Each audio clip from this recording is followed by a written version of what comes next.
Naliligo na ang aso ni Ina. Pia. Shh, Pia, Pia. Tawag ka, Pia. Tut, tut, tut, tut. Sarap ligo. Ha.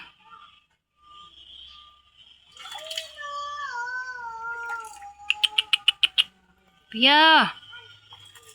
Sarap ligo.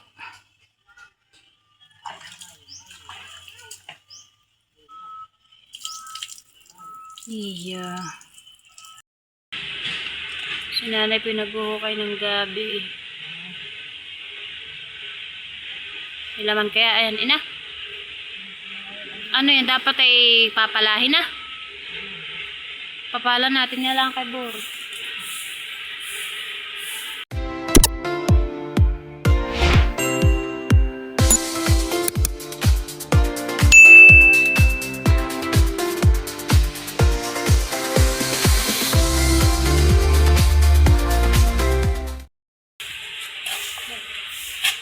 Papalahin na po at hindi kaya ng kawan.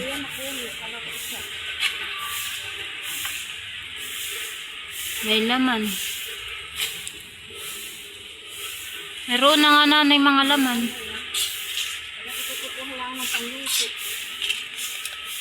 Ari baga yun?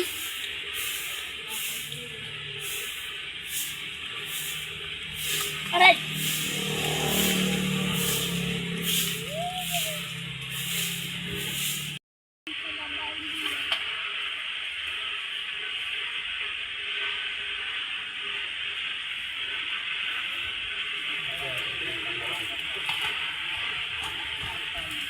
Doon ang mga laman.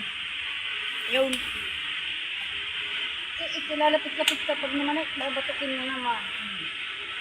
Baan ng aso naka sampa. Piyanggot. Piyanggot. Piyanggot. Kala mo'y alam niya. Ito po mga laman na hukay. Pwede na po yung mga nahukay ni Borot na gabi. Ilalagay ko po sa sinigang na baboy.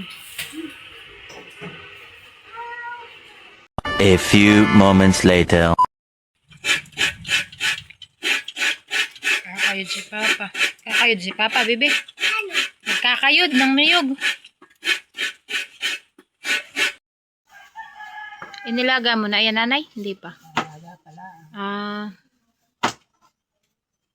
Okay, tinuto po si nanay. Tinuto. Ang tawag sa Maynila na ay laing, hani.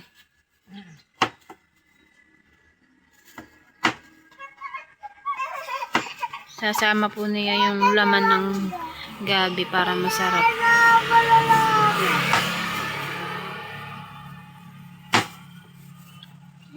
Ito, mama.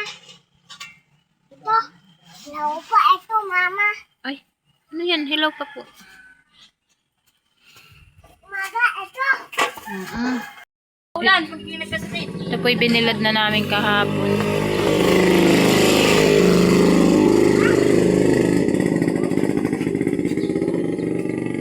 Tapos ay pwede yung dahon. Dahon ng gabi.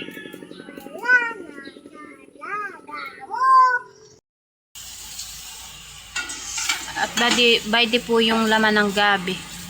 Ito po ay pinalambot na ni nanay.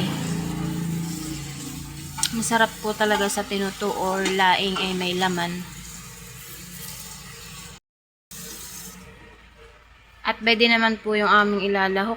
Ito po ay daing. Ito po ay marami kanina ay kami po yung nagprito ng umagahan. Nakay po yung nasabik po yung mga bata sa ganito.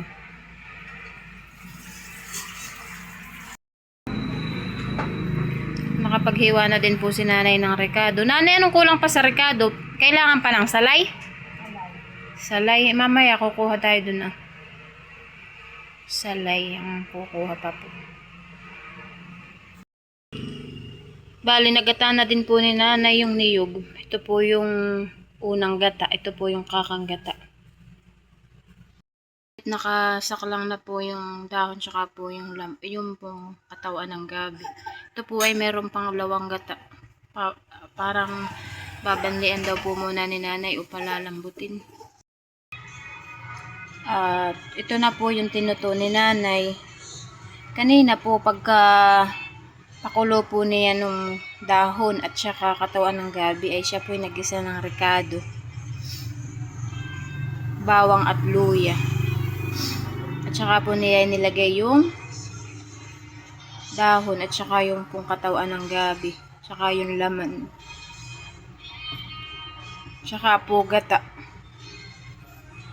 At pinakuluan po uli niya at saka po nilagay niya yung daing. Pwede po at luto na. Hindi ko na po nabidyohan kanina.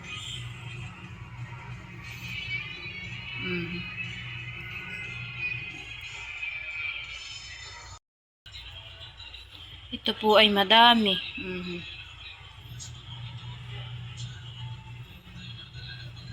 Ito po ilang araw na naman naming ulam.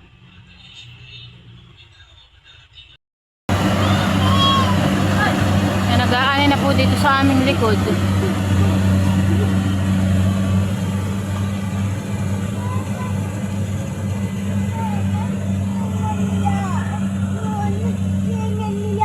Hindi ka kukunin.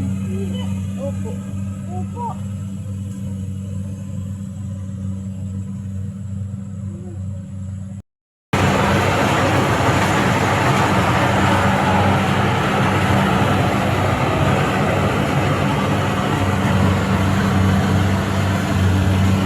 Nag-aanay na sila.